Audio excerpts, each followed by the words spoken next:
Assalamualaikum warahmatullahi wabarakatuh.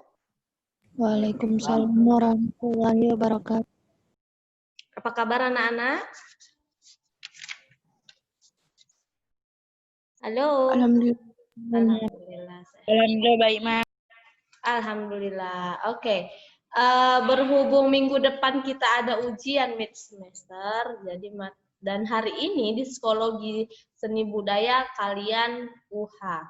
Nanti dikerjain ya. Nah, jadi materi kita pada pertemuan hari ini kita hanya nge-review materi yang udah ada, yang udah kita pelajari sebelumnya. Apa aja itu, Bu? Yuk, apa aja? Yang pertama, kita akan ngulang materi tentang ragam jenis seni rupa, lalu karya seni rupa 2 dimensi, menganalisis karya seni rupa, terus apresiasi karya seni rupa, pameran seni rupa, lalu karya seni rupa dengan memodifikasi objek, dan jenis, tema, fungsi, dan nilai estetis karya seni rupa. Oke. Untuk yang pertama adalah ragam jenis seni rupa. Nah, ragam jenis seni rupa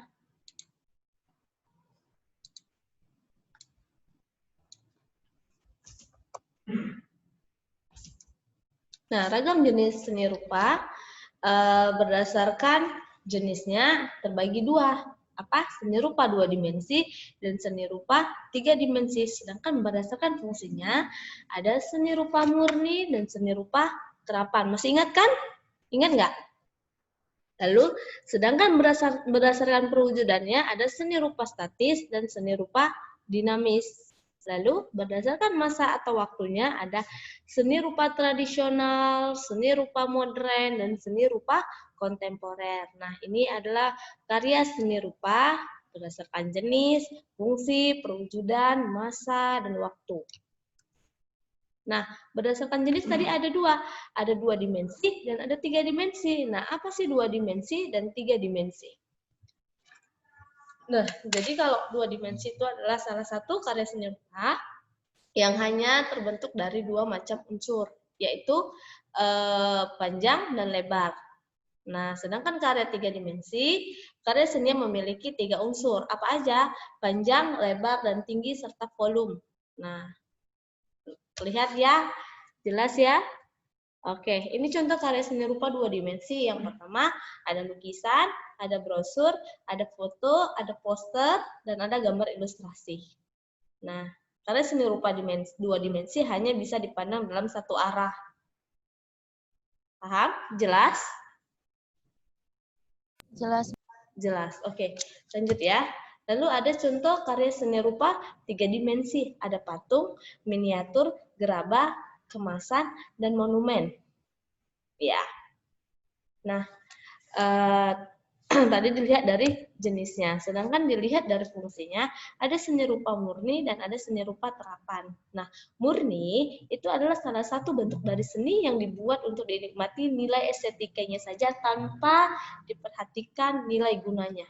Sedangkan terapan adalah salah satu karya seni rupa yang meninggikan fungsi gunanya dibanding nilai fungsi estetisnya. Namun, bukan berarti tidak memiliki nilai estetis. Paham ya? Antara seni rupa murni dan seni rupa terapan. Nah, contoh seni rupa murni adalah patung, miniatur, grafis, lukisan, dan relief. Lalu, contoh seni rupa terapan atau pakai itu terbagi dua, ada seni kriya dan ada seni desain. Yang pertama ada kriya kayu, ada kriya tekstil, ada kriya keramik, kriya logam, dan kriya kulit. Lalu, seni desain dibagi 5, yaitu desain komunikasi, desain produk, desain busana, desain interior, dan desain arsitektur. Paham antara seni rupa terapan dan seni rupa murni? Paham nggak? Halo? Paham nggak, Nak? Paham. Paham ya? Nah, tapi kalau kalian paham, saya masih menemukan jawaban kalian di dalam psikologi yang soalnya seperti ini. Sebutkan 5 contoh seni rupa terapan. Kita kan tahu terapan itu memiliki nilai guna. Tapi masih ada contoh yang kalian sebutkan itu adalah patung. Sedangkan kita udah sepakat patung patung hanya memiliki nilai estetik tanpa memiliki nilai guna. Tapi di antara kalian masih ada yang menjawab patung merupakan seni rupa terapan. Padahal patung adalah seni rupa murni. Nah, ingat ya. Oke, saya lanjut. Nah, selanjutnya adalah berdasarkan perwujudannya. Nah, berdasarkan perwujudannya, seni rupa terbagi dua, yaitu seni rupa statis dan seni rupa dinamis. Paham ya? Nah, statis, apa sih statis? Seni yang tidak memiliki perubahan dan selalu tetap. Bentuknya seperti lukisan, patung, dan lain-lain yang dari awal bentuknya tidak ada perubahan wujud. Sedangkan dinamis adalah seni rupa yang memunculkan pergerakan seperti iklan TV, apalagi baik dalam ruang maupun di alam terbuka, iklan-iklan yang di jalan raya. Oke, paham ya? Nah, sedangkan seni rupa berdasarkan masa atau waktu terbagi tiga. Ada seni rupa tradisional, ada seni rupa modern, dan ada seni rupa kontemporer. Yuk, seni rupa tradisional yaitu seni rupa yang dibuat menggunakan aturan, ada pakem atau pola tertentu. Nah, karya seni ini diciptakan secara berulang-ulang menyerupai bentuk aslinya dan tidak boleh diubah apapun alasannya. Nah, selanjutnya apa? Ada seni rupa modern. Seni rupa modern itu muncul berdasarkan kreativitasnya pembuat dalam menciptakan sebuah karya yang belum ada sebelumnya. Nah, seni rupa modern mengutamakan prinsip pembaruan. Nah, sedangkan kontemporer yaitu cabang seni rupa yang dipengaruhi oleh dampak modernisasi. Seni rupa kontemporer dapat pula diartikan sebagai seni yang tidak terikat pakem atau aturan-aturan kuno. Jadi yang terikat itu hanya seni rupa tradisional. Paham? Ada pertanyaan, Nak? Untuk ragam jenis seni rupa, udah paham? Nah, inilah contoh seni rupa tradisional, keris. Nah, ini ada aturan yang terikat, rumah adat, baju adat, baru kain adat. Sedangkan seni rupa modern inilah sepeda motor, handphone, dan lain-lain. Oke, itulah materi kita untuk ragam jenis seni rupa dua dimensi. Ada pertanyaan, Nak? Paham? Paham ya? Jelas ya? Paham. Apa? Paham ya? Selanjutnya kita masuk materi kedua, yaitu karya seni rupa dua dimensi. Bentar ya.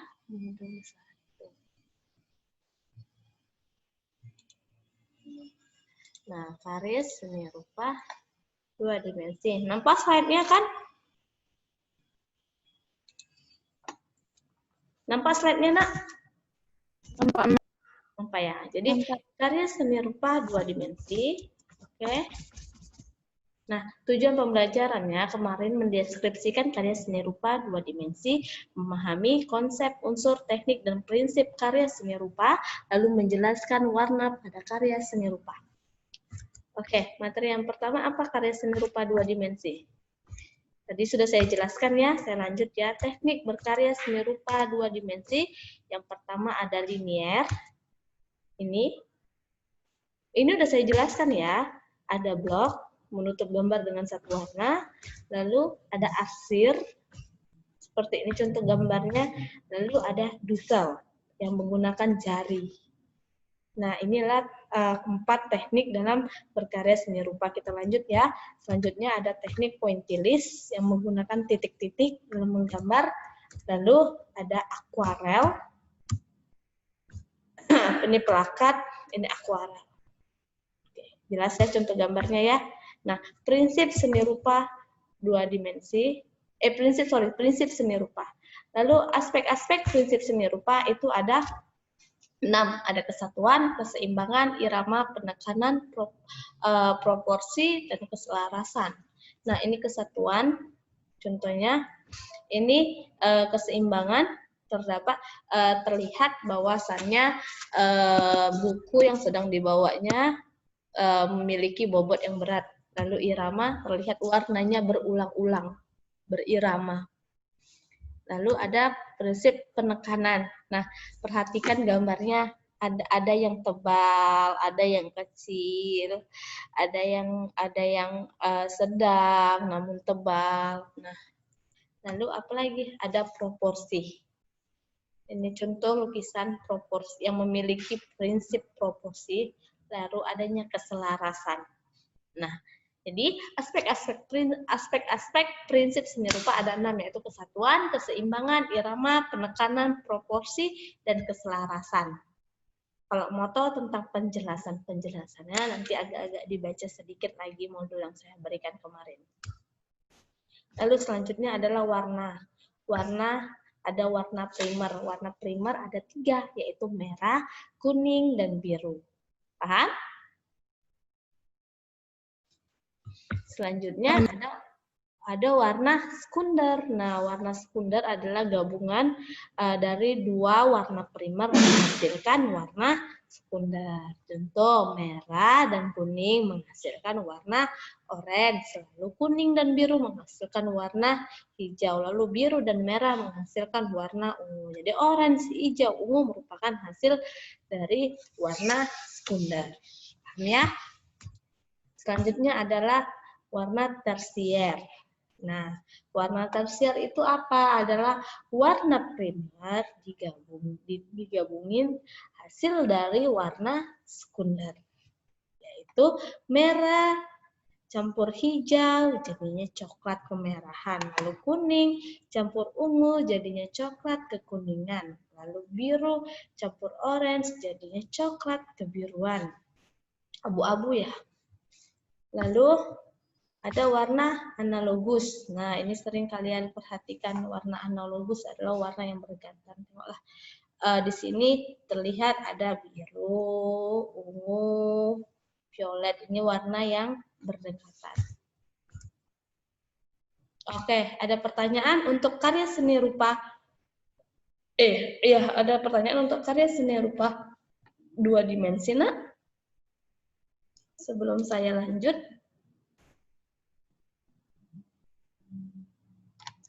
Oke. Selanjutnya adalah menganalisis karya seni rupa 2 dimensi. Kemarin waktu materi ini saya memilih tugas untuk kalian membuat video. Namun masih banyak video yang belum masuk ke saya. Saya nggak tahu apa masalah dan kendalanya.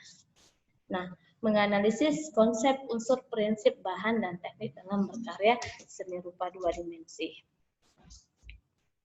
Nah, tujuan pembelajaran pada saat itu adalah menganalisis konsep, unsur, prinsip, teknik, dan bahan dalam karya seni rupa. Lalu, mempresentasikan hasil pengamatan terhadap konsep, unsur, prinsip, dan bahan teknik dalam berkarya seni rupa. Nah, tugas yang kemarin adalah tentang mempresentasikan hasil pengamatan kalian. Tapi banyak yang belum kumpul. Oke, kita juga udah belajar kemarin apa itu konsep, apa itu unsur, apa itu prinsip, teknik, bahan dalam berkarya seni rupa. Saya rasa untuk materi menganalisis karya seni rupa sudah cukup jelas. Apakah ada pertanyaan?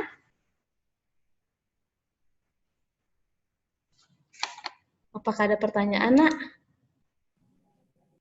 Halo, apa saya terlalu cepat? Enggak, Mem. Pas? Pas, Mem. Pas ya.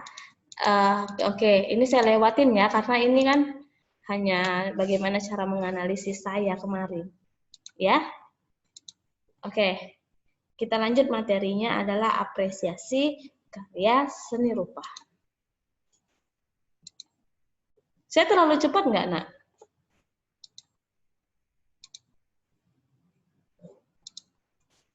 Enggak kan? Nah, saya terlalu cepat enggak? Enggak kan? Karena saya kan cuma review aja nih ya. Nah, materi adalah apresiasi karya seni rupa. Kemarin tujuan pembelajaran kita itu pertama memahami Memahami pengertian apresiasi, tujuan, manfaat, karya seni rupa, lalu menjelaskan jenis-jenis apresiasi seni rupa, dan menghargai, memahami, dan mengevaluasi karya seni rupa, lalu kalian mampu berapresiasi seni rupa. Nah, inilah tujuan pembelajaran kita. Selanjutnya, apresiasi seni rupa. Nah, jadi pengertiannya adalah aktivitas mengindra karya seni rupa, merasakan, menikmati, menghayati, dan menghargai nilai-nilai keindahan pada seni rupa. Nah, inilah pengertian dari apresiasi seni rupa. Lalu adalah apresiasi seni rupa memiliki tujuan yang pertama mengembangkan kreasi dan estetis, lalu dapat menyempurnakan hasil dari karya seni itu sendiri. Manfaatnya apa? Manfaatnya adalah sebagai sarana untuk melakukan penilaian, penikmatan, empati, hiburan, serta edukasi. Oke. Apresiasi karya seni rupa menurut Brian G. Wilson dalam buku yang berjudul Evolution of Learning. Memiliki 3 domain. Yang pertama adalah perasaan. Jadi perasaan yang muncul untuk perasaan yang muncul untuk mengindrakan karya seni rupa. Nah, ketika kita melihat karya seni rupa itu, apa perasaan yang muncul? Nah, inilah salah satu domain yang disebutkan dalam apresiasi seni rupa. Lalu ada penilaian dan ada empati. Penilaiannya apa? Jadi penilaian itu berdasarkan standar estetika, wawasan, dan pengalaman pribadi masing-masing. Jadi penilaian saya dan penilaian kamu itu bisa saja berbeda. Lalu ada domain yang terakhir adalah empati, adalah respon interaktif dari perasaan kita terhadap karya seni rupa tersebut. Nah, jadi 3 domainnya adalah perasaan, penilaian, dan empati. Jadi proses pelaksanaan. Nah, proses pelaksanaan seni rupa, apresiasi seni rupa, yang pertama kalian harus melakukan pengamatan. Nah, pengamatan terhadap satu karya seni ini tidak dilakukan dengan satu indera saja, namun dengan memberdayakan seluruh pribadi. Maksudnya apresiasi ini juga dilakukan dengan ketajaman pengamatan seseorang serta pengetahuan ilmu seninya.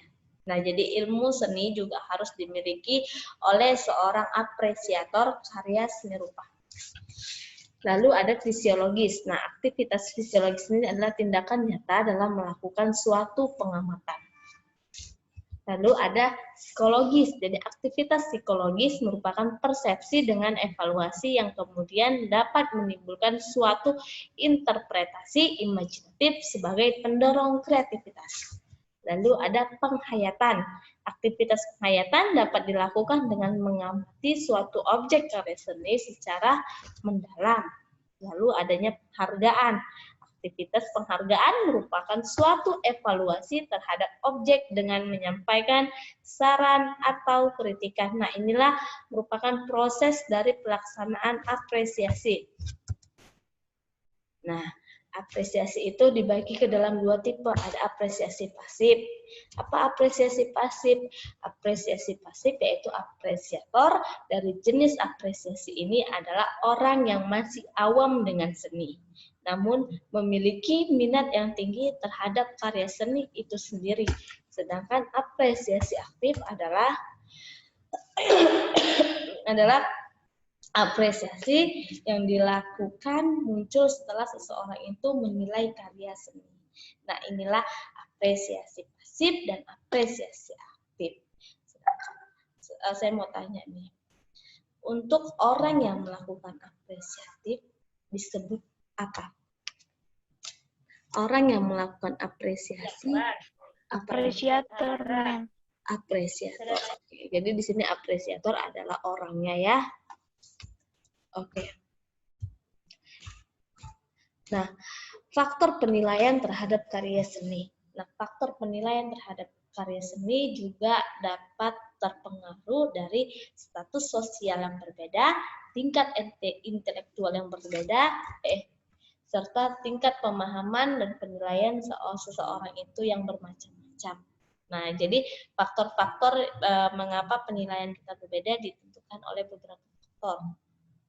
aja? Status sosial yang berbeda, tingkat intelektual, tingkat pemahaman, dan penilaian seseorang. Oke, inilah tentang apresiasi karya seni rupa. Lalu kita akan membahas tentang pameran seni rupa.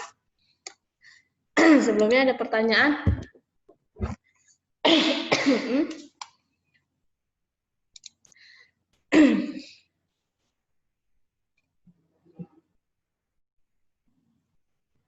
Pameran.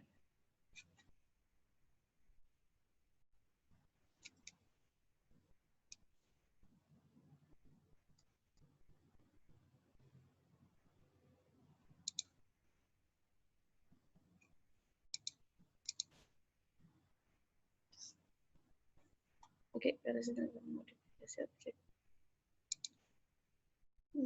bentar ya, Nak. Saya cari dulu slide-nya. Oke.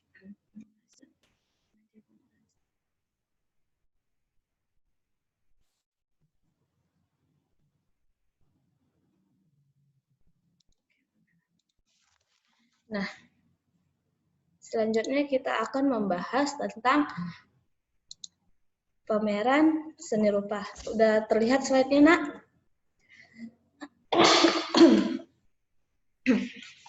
Oke, pameran seni rupa. Tujuan pembelajaran yang pertama adalah mendeskripsikan jenis pameran karya seni rupa, lalu mengetahui prosedur penyelenggaraan pameran, memahami fungsi pameran karya seni rupa, dan terakhir adalah kalian dapat menyelenggarakan pameran seni rupa. Nah,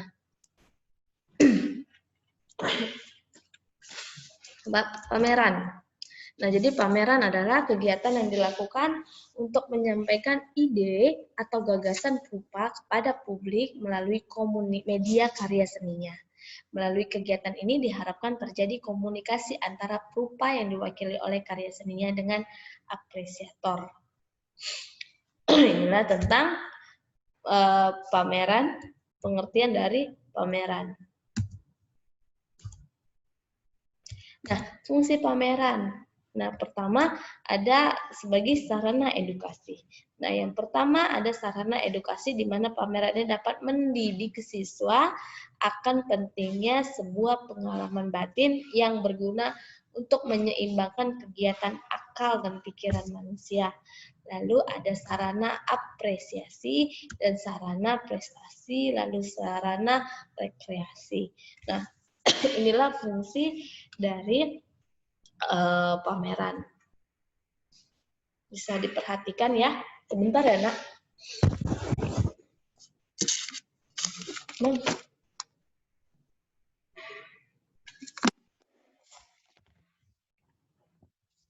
Oke, lanjut ya. Lalu ada namanya jenis-jenis pameran. Nah, ada pameran tetap, lalu ada pameran temporer, ada pameran keliling, lalu ada pameran tunggal atau bersama, lalu ada pameran kerjasama, dan ada pameran khusus. Inilah keenam jenis pameran. Nah, penyelenggaraan pameran di sekolah, yang pertama adalah kalian harus menentukan tema pameran, lalu menentukan rencana kegiatan, menentukan kepanitiaan, menyusun program, lalu mengumpulkan karya seni, dan menyeleksi karya seni, lalu membuat publikasi. Nah, inilah yang harus kalian lakukan ketika kalian menyelenggarakan pameran di sekolah nantinya.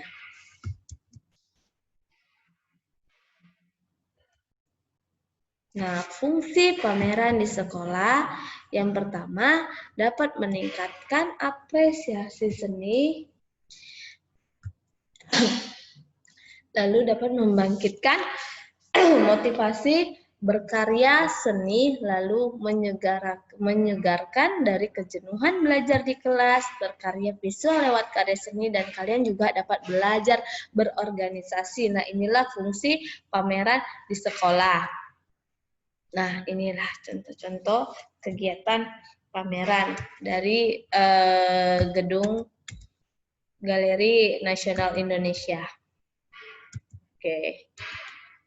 Nah, ini Taman Ismail Marzuki. Lalu ada Mondekor Art Gallery. Lalu ada Andis Gallery. Nah, lalu ada Biasa Art Space.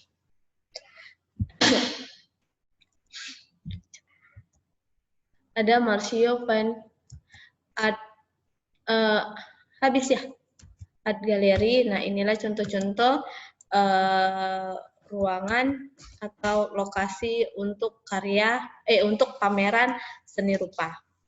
Oke, berhubung waktunya udah habis, nanti kalian bisa perhatikan yang lain tentang karya seni rupa dengan memodifikasi objek. Itu ada tiga teknik. Itu diingat lagi. Lalu ada jenis, tema, fungsi, dan nilai estetis karya seni rupa. Itu juga nanti dibaca karena minggu depan kita ulangan. Oke. Saya akhiri, Nak. Semoga kita dalam keadaan sehat, selalu dalam lindungan Allah. Dan sebelum saya akhiri, alangkah baiknya kita berdoa sebagai tanda syukur kita pada pagi hari ini. Doa dimulai.